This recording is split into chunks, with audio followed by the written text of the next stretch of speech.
Welcome to Hofstede Insights India podcast. I'm your host. My name is Akhilesh Mandal. I lead Hofstede Insights India operations. We are a global culture advisory firm headquartered at Helsinki, Finland. At the core of our business, we essentially align business strategy, culture, and leadership behavior. Our methodology is underpinned by seminal research of late Professor Kurt Hofstede. Most of you would have heard his name. And this research, the model is operationalized by deep data analytics. We are very data driven company, so much so that organization culture, how as amorphous and fuzzy as it is, we bring that down to 8 dimensional scores, numbers. Today, I'm delighted to have with me Mr. Manu Parpia. Manu hardly needs an introduction. However, for some of you who may not have seen, worked, or come across Manu's work, he has founded several organizations and brought them up from the startup mode to a growth phase. And of course, in this process, he has not only grown his own business, he also has helped multiple entrepreneurs from their startup journey to scale their business up. So welcome, Manu. It's a pleasure to have you Thank you, here. Akhilesh. Manu's been such a great practitioner, so I thought this is a wonderful opportunity for me to ask some practitioners who have seen organizations from its startup to the full cycle growth to ask him to understand his reflections about where organization culture plays a role in this. So Manu, tell us, why do you think organization culture is such a critical factor in the success of an organization? Well, of course, I didn't know when I started, we didn't have the benefit of analytics. So you have to go with the good old gut feel. But with that, I think the organization culture sets the tone for decisions to be made. And it makes it easier to take decisions. It makes it easier for people to understand what is acceptable and what is not. So if you have an organization culture which says, you perform and you're promoted, and if you don't perform, you're out. So that gives one sort of message to people and the kind of people who join you.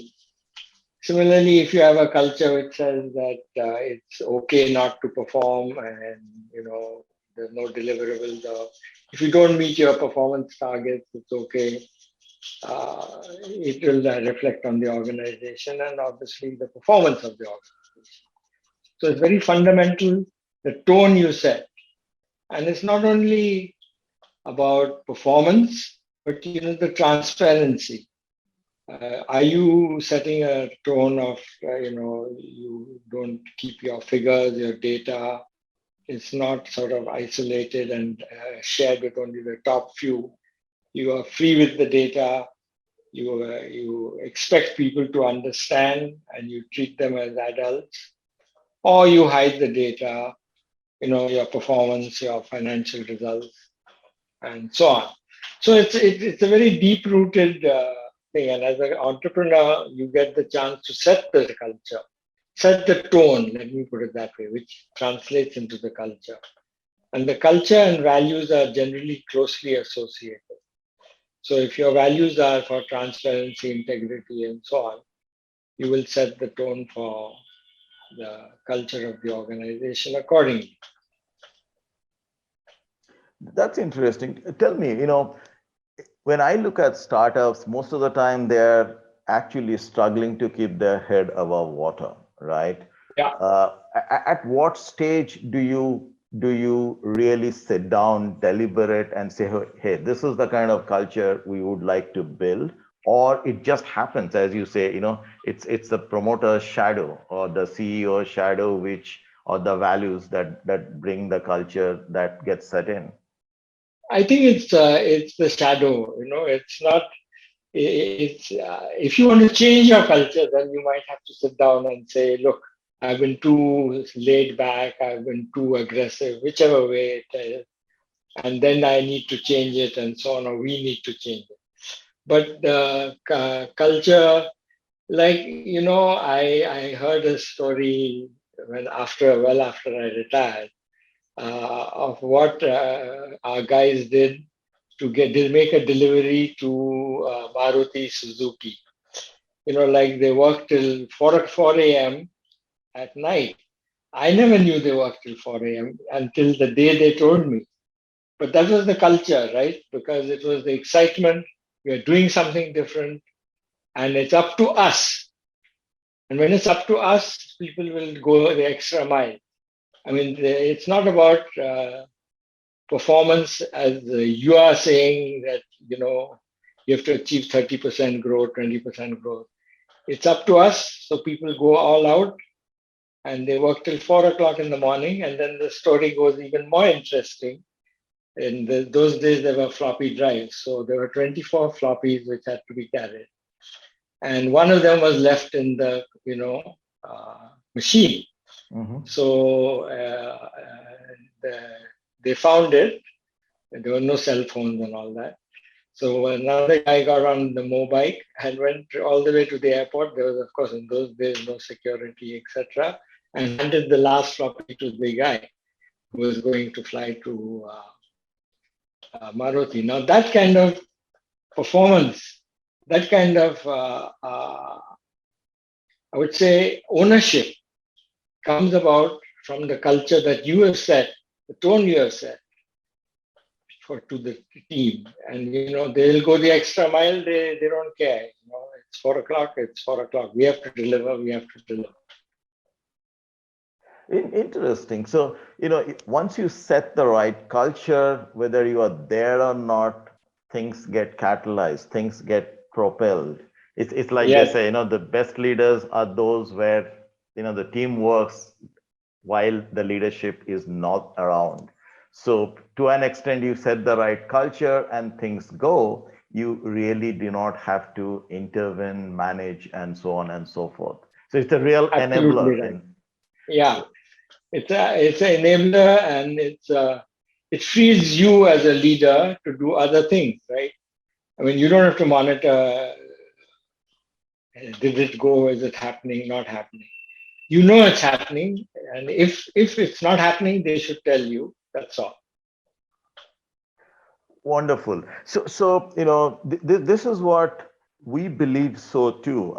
In our context, we believe culture is very contextual.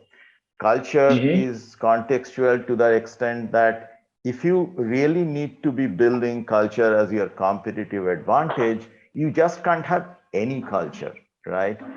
It Yeah. depends on what stage of the organization you are in. It depends on the environment in which your organization is embedded in and the polster of your business and the strategic intent. So therefore, Manu, tell us, you have, of course, seen the organizations in its whole life cycle, right? From a startup to a growth phase. Do these cultural elements change as you move from a startup phase to a scaled up mode? I think they do change subtly, and probably that's probably why leaders need to change.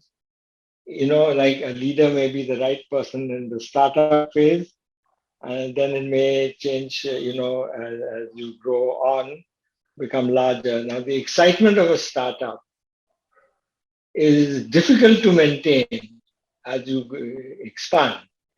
And the things that made you successful as a startup may not be the same thing that will make you successful when you go grown beyond a point.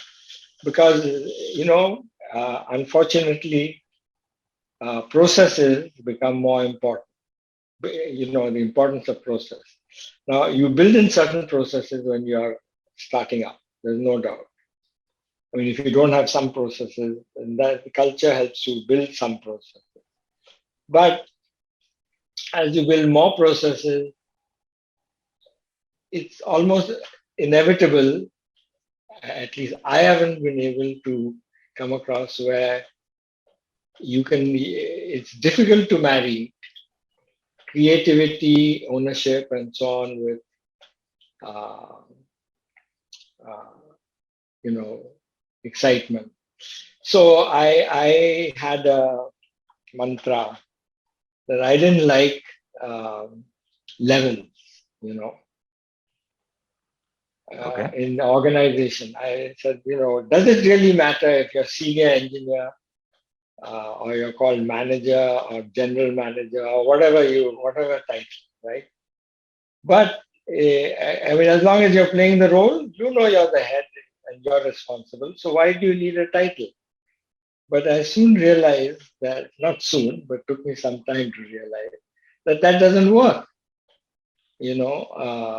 because people are looking at themselves and measure themselves and their colleagues who are not in the company and have grand titles and, senior director and so on and so forth. And they feel let down or their family feels they're not achieving.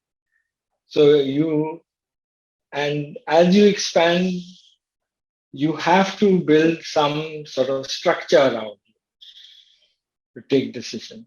And that structure that you build around you affects the culture.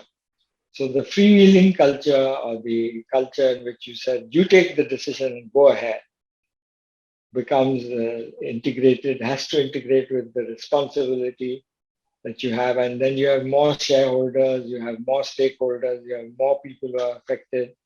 And so I think it all affects the culture. And I think it's not impossible, but it's difficult to maintain the speed of decision making Sure. and the Sure. initiative and the desire for initiative as you grow and as more and more processes come in. So the idea must be to remove the processes which are useless and are there for ticking a box, you know, um, and a simple thing like, should the boss approve the leave of, if you applied for leave, should the boss approve it or not? It's a moot point, right? Now you would say that boss should approve the leave, but I would argue that the boss should be so close to the person who's reporting that the person who's reporting will come and tell them, barring emergency, look, I need to go on a vacation. You would know about it. So the leave application should come as no surprise. Now, if a leave application comes to you as a surprise, it means that you are not in touch with your staff. Something like that, So the Yeah. culture is that you said, no, leave application, it has to be approved. And, it goes through them and then goes to HR and this and that and so on. Or you just, say you applied for leave, you are granted it. And if there's a problem, we'll let you know. Which way? So as I hear you, Manu, as you scale up an organization, you you need to do a little bit of a balancing act, right? You Yes, can't be as entrepreneurial as you were before. At the same yes. time, you need to be keeping those entrepreneurial spirit. Mix that, blend that with some degree of processes which handles scale, right? Now, the question that I have in my mind is, so does it mean you do some kind of a structural change as much as you change the business or the people management processes? Do you shuffle people around because the guy who was entrepreneur may not be the right guy to actually take the organization to the next phase? I think you do all of that, in some form or the other. The person, in fact, I would even say that the CEO himself may not be the right person to take you to the next phase because he was the right guy at the entrepreneurial phase. And let me just step back and say that it's important to bear in mind, especially if you get listed and you have more shareholders than you had before, that the responsibility See, whereas you could in a startup where you started out, you could make a mistake and have some results which aren't good for a quarter or two.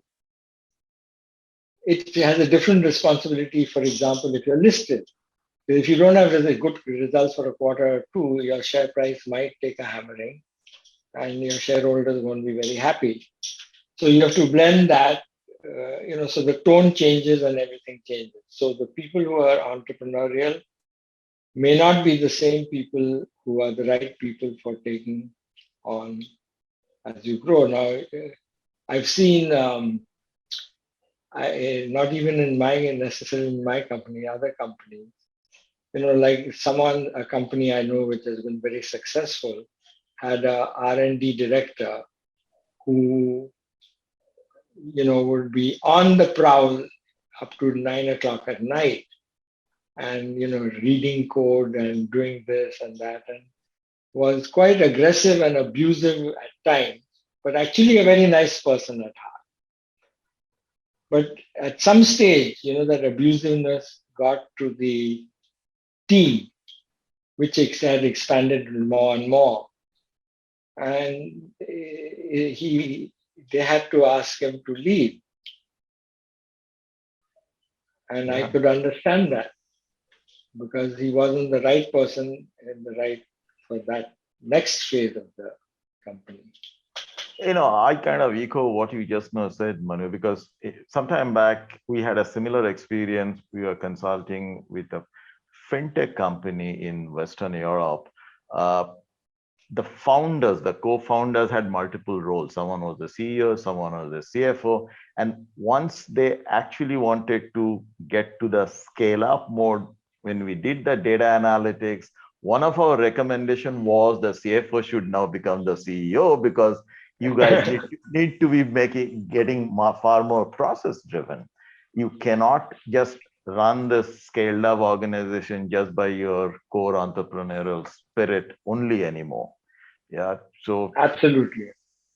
And I would echo that because, there was one organization I started and I was given how would I say, ultimatum. You okay. can't head two companies. I was heading two or three companies at the same time. You can't do that. So you have to choose. So I chose. Uh, and I recommended, and the person I recommended was promoted to be the CEO. A year later, he invited me to the conference, and I realized that what he had achieved and the level of detail he went to, I would never have done. But I was very happy because I knew what I achieved to start the company and to grow it in the initial phase, he could never have done. So each person has their strengths and their weaknesses. And it's important that you recognize your weakness and you step out when your usefulness is over. I think stepping out is a very, very powerful and key word because since the organization has been your baby, I've seen many such promoters find it very difficult to step back and Yeah. let the right leaders of future take over. I'm sure you found it very Yeah, difficult yeah. too. It's letting go of your own baby in somebody's hand, right? That's not easy. Yeah, it isn't easy. And I would say that in hindsight, when you let go, you should let go completely. You Correct. know, I've seen, I saw that like Mr. Puri of HDFC Bank Yes. sold all his shares and, I don't know all, but a large chunk. I don't know how much, but he sold a large chunk of his shares when he stopped being CEO. And that's the right thing to do because you don't need to be attached to the company, even though he was definitely the architect of the HDFC Bank success. Right. Right. So I think let go means really let go. And that's a lesson I learned. When I let go, I should really let go and not partially let go. Some time back, you were talking about toxic culture, you know, or a sustainable culture. And I saw your, you were doing some exchange in LinkedIn as well. As Hofstede Insights model, we believe that there isn't anything called, as much as you said, a good or a bad culture. We believe Mm. that culture at a given point in time or over a period in time should serve the purpose of an enabling component to the organization business strategy, right? So the only pollster, only anchor is your strategic intent. And then you build a culture essentially to see that those intents are actually realized. So the question that I have in mind for you then is, do you also see this, that there isn't anything called a good or a bad culture? Like a lot of people today say it's a great place to work, great culture they have built.